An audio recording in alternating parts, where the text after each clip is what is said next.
এই বিষয়ে আপনি আমাকে বলুন। নবীজি, মৃত্যু নিশ্চিত, প্রত্যেকটা মানুষকে মৃত্যুবরণ করতেই হবে, কিন্তু আমি আপনার কাছে জানতে চাই আমার মৃত্যু কখন, কোন দিন, কোন সময় হবে? প্রশ্ন একটা না পাঁচটা? জোরে বলো, কয়টা? পাঁচটা। নবীজি তাই বলেন, যা নবীজির প্রশ্ন করছে, নবীজি উত্তর দেন না। নবীজি আল্লাহর ওহীর অপেক্ষা। ওয়ামা ইয়ানতিকু আনিল হাওয়া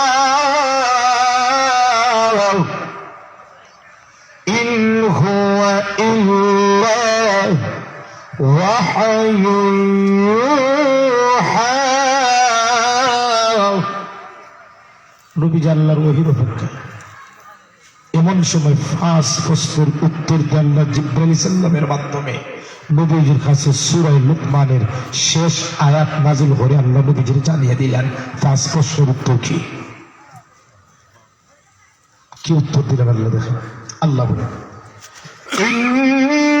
ইন্নাল্লাহা ইনদাহু ইলমুস সাআ ওয়া ইউনাজ্জিলুল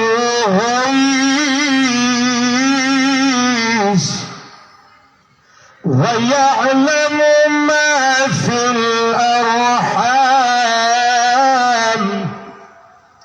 আল্লাহ নবীজির কাছে সূরা লুকমানের শেষ আয়াত নাযিল করে জানিয়ে দেন, ও নবীজি, আপনার সাহাবী আপনাকে প্রশ্ন করেছিল কিয়ামত কখন, কোন দিন, কোন সময় হবে। আপনি নবীজি জানিয়ে দিন, ইন্নাল্লাহা ইনদাহু ইলমুস সাআ, কিয়ামত কখন, কোন দিন, কোন সময় হবে এর সঠিক জ্ঞান একমাত্র আল্লাহর কাছে। কিয়ামতের সঠিক জ্ঞান কার কাছে? এখন যদি কোন নাসার বিজ্ঞানী বলে আগামী 2035 সালের মধ্যে পৃথিবী ধ্বংস হয়ে যাবে, আপনারা কি বিজ্ঞানের কথা বিশ্বাস করবেন না কোরআনের কথা বিশ্বাস করবেন? কোরআনের কথা। কারণ কিয়ামত কখন, কোন দিন হবে আল্লাহ এই জ্ঞানটা কোন নবী রাসূলকেও দেন নাই, আর বিজ্ঞান জানবো তো দূরের কথা। ঠিক না? ঠিক।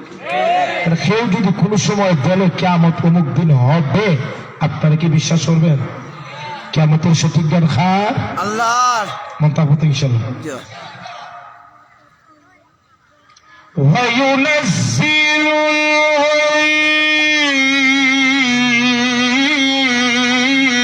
গায়স, বৃষ্টি কখন, কোন জায়গায় হবে, কোন হারে হবে এর সঠিক জ্ঞান একমাত্র আল্লাহর কাছে। কার কাছে?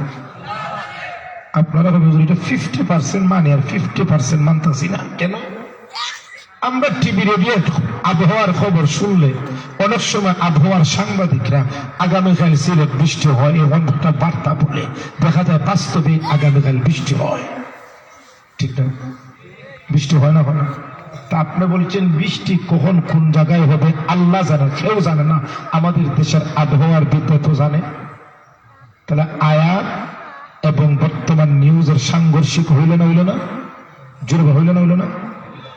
আবহাওয়ার বিদ্যা যখন খবর প্রচার করে, আপনি একটু খান দিয়া শুনবেন, তারা খবরটা প্রচার করার সময় আগামীকাল সিলেট বৃষ্টি হতেই শব্দ বলে না, বৃষ্টি হতে পারে বলে। জোরে বলেন, কি বলে? হতে পারে, তার মানে নাও হতে, কিন্তু ওয়ারেন্টি, গ্যারান্টি দিয়ে কোন পৃথিবীর বিজ্ঞান বৃষ্টি কখন, কোন জায়গায় হবে এই কথা বলার সাহস কারো নাই। যেটা বলেন ঠিক না? ঠিক। এর একমাত্র জ্ঞান আল্লাহ।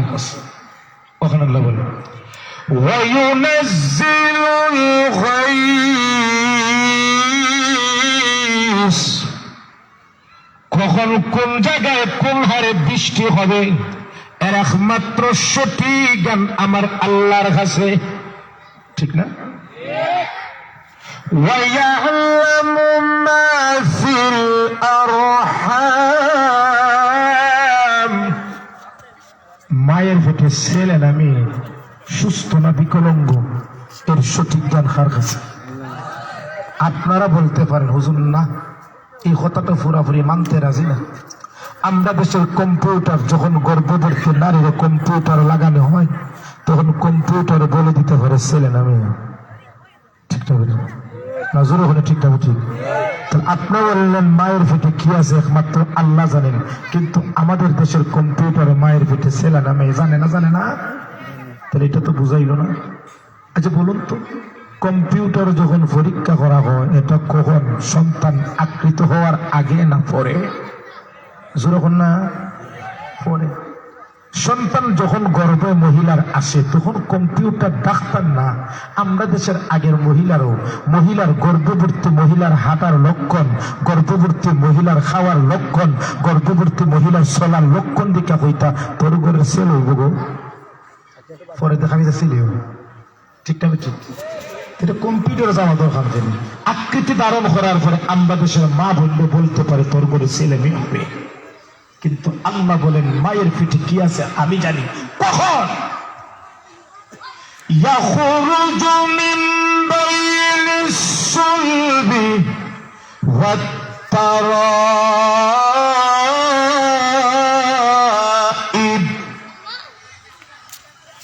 যখন স্বামী স্ত্রীর মিলনের মাধ্যমে বাবার পৃষ্ঠদেশ থেকে মায়ের বুক থেকে যখন নাপাক পানিটা একত্রিত হয় তখন আমার আল্লাহ জানেন এই পানি দ্বারা ছেলে হবে না মেয়ে হবে, সুস্থ হবে না বিকলাঙ্গ হবে। তখন কোন বিজ্ঞান, কোন নাসা, কোন কম্পিউটার বলতে পারে না এই নাপাক পানি দ্বারা ছেলে হবে না মেয়ে হবে। ঠিক হবে ঠিক। আকৃতি ধারণ করার পরে জানে, এটা তো সবাই হইতে পারে। মায়ের পেটে কি আছে এটা খেয়ে জানেন? অনেক সময় পরীক্ষা করার পর রিপোর্ট ভুলায়, হয় ছেলে ওয়েস্ট মেয়ে আছে না নাই, প্রায় 50% ভুল হয়। সাবধান, যাইবেন নাই তো, যাওয়া দরকার আছে। অপেক্ষা করেন না, যা পাইবা তো আল্লাহ দিবে। কিন্তু আমরা দেশের যুবকরাও কিন্তু এটা খুব ফিউচার নিয়ে সবসময় চিন্তা থাকে, মানে ভবিষ্যৎ নিয়ে। হ্যাঁ, বিয়া করছে পরের দিনে চিন্তা 50,000 টাকা ব্যাংক রাখে, বন্ধু জিগা ব্যাপার কিতাব, বিয়া করলে খাইল টেকা দরকার কিতাব, বুঝছস না সিজাব যদি করা লাগে না কিনিলাম আগে। জোরে বলো আছে না নাই? সিজারের টাকা বিয়ার 2 দিন পরে রাখি নাই। বাংলাদেশে এই স্লোগানটা সব জায়গা, ছেলে হোক মেয়ে হোক, 2টি সন্তানই যথেষ্ট, একটু হলে আরো ভালো, না হলে আরো ভালো। এটা শুধুমাত্র বাংলাদেশের। কিন্তু যান আপনি ইসরায়েল, যান আমেরিকা, 75% গর্ভবতী মহিলার গর্ভধারণ করা স্বাভাবিকভাবে। ঠিক, তাদের দেশে সিজার করায় না। আর আমাদের দেশের ডাক্তার নামে কসাইরা রোগী যাওয়ার পরেই মা অবস্থা সিরিয়াস, সন্তানের অবস্থা সিরিয়াস, এই আতঙ্ক দেখাইয়া হাজার হাজার যুবকদেরকে সিজারের পথ বাধ্য করে। ঠিক না ঠিক? এটা ডাক্তার না, এটা কসাই। তারা তাদের সন্তান ইসরায়েল সিজার করায় না, আমেরিকা সিজার করায় না, তারা স্বাভাবিক ডেলিভারির চেষ্টা করে। আর আমরা দেশে একটু হইলেই শ্বশুর বাড়ি থেকে রিপোর্ট হয় দামান টেকার কারণে সিজার করেন না, আবার ফুলটা মরে যাক মামলা করবো। এরকম কিছু আছে না নাই? যখন বাস্তব আছে না নাই? আছে এরকম। অথচ আল্লাহর নবী ফরমান ছেলে হোক মেয়ে হোক 2টি সন্তানের যথেষ্ট। এটা নবীজির কথা না, ইহুদীদের কথা। নবীজির কথা হলো আল্লাহর নবী মিশকাত শরীফ জিলদ সানির কিতাবুন নিকাহ মধ্যখান হাদিসটা আল্লাহর নবী ফরমান তাযাওয়াজুল ওয়াদুদাল ওয়ালুদ। ও উম্মত মুহাম্মাদির যুবক, তোমরা যখন বিবাহ করবে, যে মহিলা বাচ্চা বেশি দেয়, সন্তান বেশি দেয়, এমন মেয়েদেরকে দেখে বিবাহ করো। আপনি বলবেন হুজুর বিয়া করার আগে বুঝতাম খেলা খান, বিয়া করার পরে না বুঝতাম টাইম বাচ্চা কটা দিন, 2টা না 3টা না 10টা, ঠিক না বেটি? এর আগে বোঝা যায় না। কিন্তু নবীজি বলেছেন তাযাওয়াজুল ওয়াদুদাল ওয়ালুদ। ও উম্মতের মুহাম্মাদের যুবক, যখন তুমি বিবাহের জন্য মেয়ে যখন তুমি চয়েস করা যাবে, সর্বপ্রথম তুমি দেখবে 4টা গুণ। কয়টা গুণ? কয়টা গুণ? মেয়ের দিনদারি, বংশ, দিনদারি, বংশ, এরপরে সৌন্দর্য, এই গুণগুলা দেখে তুমি বিবাহ করবে। ফাজফার বিজাতিদ্দিন, একজন মহিলা যদি দেখতে বেশ সুন্দর হয়, যদি তার মধ্যে দিনদারিতা থাকে, দিনদারিতা থেকে প্রাধান্য দেও। ঠিক না ঠিক? সৌন্দর্য প্রথমে 2 দিন বউ বাদ পর্যন্ত যে সুন্দর মহিলা, আর 1 বছর পরে কিতাবে তোর বউ চলেনি বালা, জোরে বলেন না। 1 বছর পরে সৌন্দর্য প্রশংসা করে না, তোর বউ চলেনি। আল্লাহর নবী ফরমান, যে মহিলা বেশি সন্তান দেয় এমন মহিলাকে দেখে বিবাহ করো। হুজুর, বিবাহ করার আগে কিভাবে বুঝবো মহিলা বেশি সন্তান দিবে? মিশকাত শরীফের সরা মিরকাত, আল্লামা মোল্লা আলী কারি রাহমাতুল্লাহি আলাইহি ওই হাদিসের ব্যাখ্যায় বলেন কিভাবে বুঝবে মেয়ে সন্তান বেশি দিবে। বিবাহ করার পূর্বে এই মেয়ের মাকে দেখো, এই মেয়ের ফুফুকে দেখো, এই মেয়ের খালাকে দেখো। যদি দেখা যায় মেয়ের খালা, মেয়ের ফুফু, মেয়ের মা সন্তান বেশি দিছে, বুঝবেন এই মেয়েও গর্ভ থেকে সন্তান বেশি হবে। ঠিক না বেটি? রিচার্জ করবেন তো? রিচার্জ করবেন তো ইনশাআল্লাহ। কেন? আল্লাহর নবী ফরমান, ফাইন্নী মুকাফিরুম বিকুমুল উমাম, যত কাল কিয়ামতের দিন, তাম হাসরের মাঠে যদি কিয়ামতের দিন 1 লক্ষ মতান্তর 24 লক্ষ আম্বিয়া কেরামের উম্মতের চেয়ে আমার নবীজির উম্মতের সংখ্যাটা বেশি হয়। নবীজি বলছেন উম্মত বাড়াও, আর আমরা বলি ছেলে হোক মেয়ে দুটোই যথেষ্ট, উম্মত কমাও। ঠিক না? ছেলে সন্তানের দেনওয়ালাকে, রিজিকের মালিককে। অনেকে আছে খামাইমি কি লেখান, ব্যবসা নাই, বাণিজ্য নাই।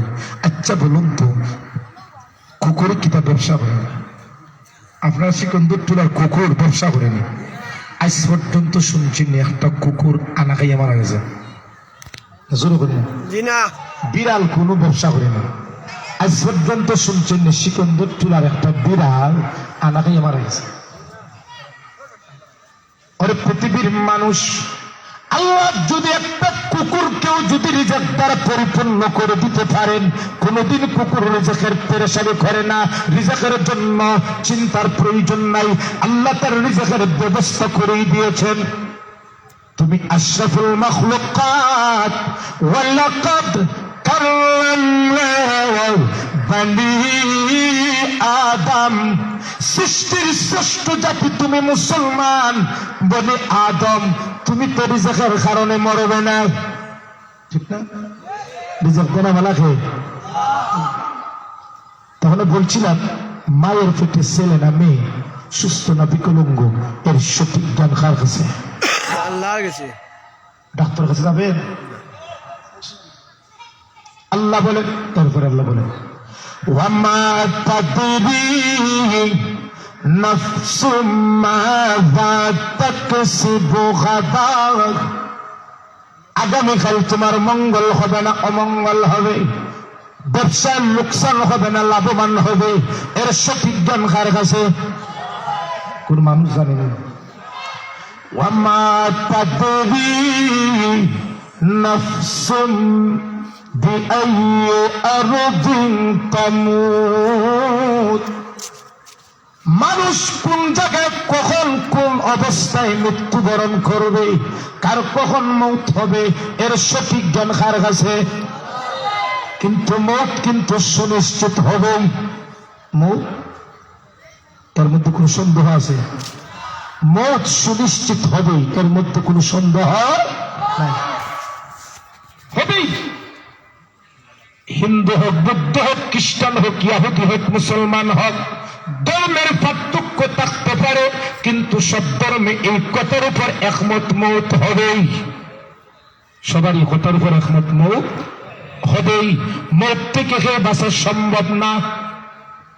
যত চেষ্টা করুক না কেন মানুষ মৃত্যুর হাত থেকে বাঁচতে কোনদিন কোন সময় মানুষ পারে নাই, ভবিষ্যতেও মৃত্যুর হাত থেকে বাঁচতে পারবে না। মত সুনিশ্চিত হবেই, ঠিক না? আমাদের দেশের একজন কবি বলছিল, পৃথিবীর বাংলাদেশের বা পৃথিবীর এমন যে বিজ্ঞান উন্নত হচ্ছে, এমন একটা সময় আসবে যে মানুষ মত থেকে বাধা দিবে এমন কোন যন্ত্র বিজ্ঞানীরা আবিষ্কার করবে। নাউজুবিল্লাহ বলেন না? নাউজুবিল্লাহ। এর কয়েকদিন পর তাই নিজে মারা গেছে। মত থেকে বাঁচতে পারছেন? জি না। এটা সুনিশ্চিত। মত কি সুনিশ্চিত হবেই। এই মৌত থেকে কেউ কাউকে বাঁচাতে পারবে না। না। দুনিয়ার সবচেয়ে বড় সঠিক কথা মৌত। ওখানে আল্লাহ পবিত্র কোরআন কয়েকটা সূরার দিকে লক্ষ্য করলে দেখা যায় আল্লাহ মৌতকে মৌত না বলে আল্লাহ ইয়াকিন শব্দ দ্বারা মৌতকে উল্লেখ করেছেন। কি ইয়াকিন? সূরা হজরের মধ্যে আল্লাহ ফরমায় ওয়া'বুদ রাব্বাকা হাত্তা ইয়াতিয়াকাল ইয়াকিন।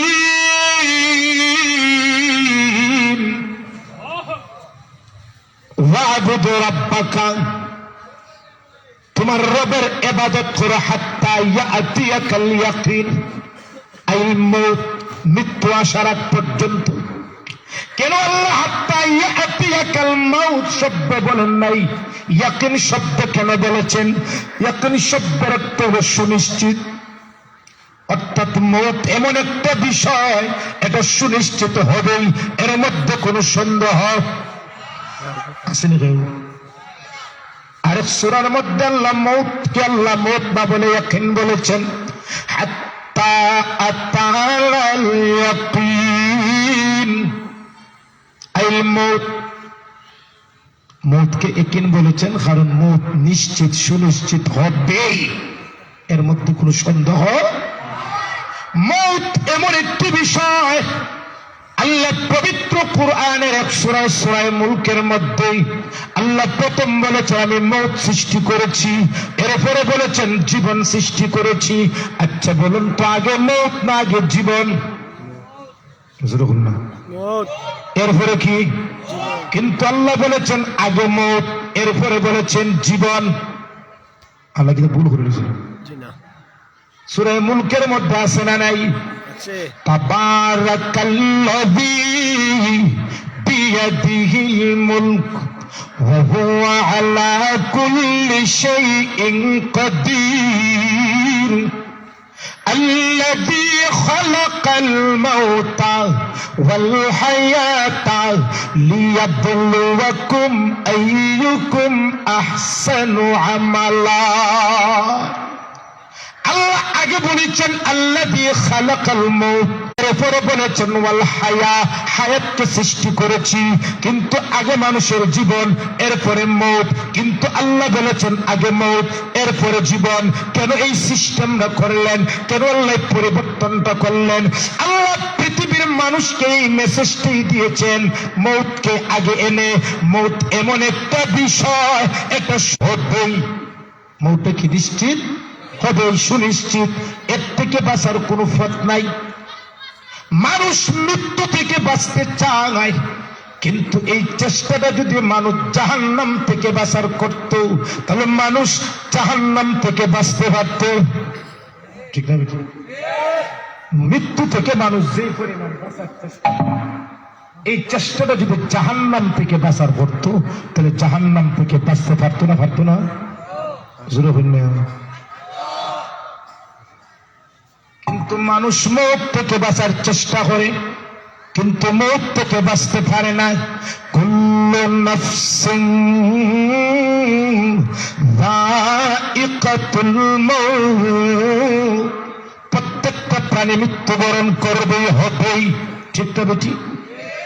প্রত্যেকটা প্রাণী মৃত্যুবরণ করবেই। আইনামা তাকুনু ইউদরিকুমুল মাউত। তো সম্ভব মউত কার কখন হবে সে আমরা জানি, সেও জানে, নবীরা জানেন, একমাত্র সে জানেন। ইমাম মালিক রহমতুল্লাহ ছিলেন তো, ইমাম মালিক রহমতুল্লাহ আলী মজহবের এক ইমাম, উনি শেষ বয়সে হজ করবেন। আবার ওনার খুব স্বপ্ন, আল্লাহ আমার মৌতটা যেন মদিনাতুল মুনাওয়ারায় হয়। ওনার জীবনের ইচ্ছা ছিল। কিন্তু ইমাম মালিক বলেন, যদি আমি এই বৎসরে হজে যাই, মক্কা যাই, আর যদি মক্কায় আমার মৌতটা হয়ে যায়, তাহলে আমার জীবনের ইচ্ছা মদিনাতুল মুনাওয়ারায় আমার মৌত হলো না। তাই দ্বিধাদ্বন্দ্ব ফুরে গেছে। ওই দ্বিধাদ্বন্দ্ব নিয়ে রাত্রে ঘুমাইছে। রাত্রে ঘুমের মধ্যে দেখেন আজরাইল আলাইহিস সালাতু ওয়াস সালাম ওনার স্বপ্নে দেখা দিয়েছেন। সুবহানাল্লাহ। আমরা তো সুবহানাল্লাহ হওয়ার মুখিত হওয়ার, আমরা তো স্বপ্নে আজরাইলে দেখি না। তো আমরা স্বপ্নে তো দেখি অমুক আর হোমুক আর লেডিস আর লেডিস, ঠিক না? কারণ সারাদিন যে জিনিস নিয়ে কল্পনা, রাত্রে ওটাই কল্পনা।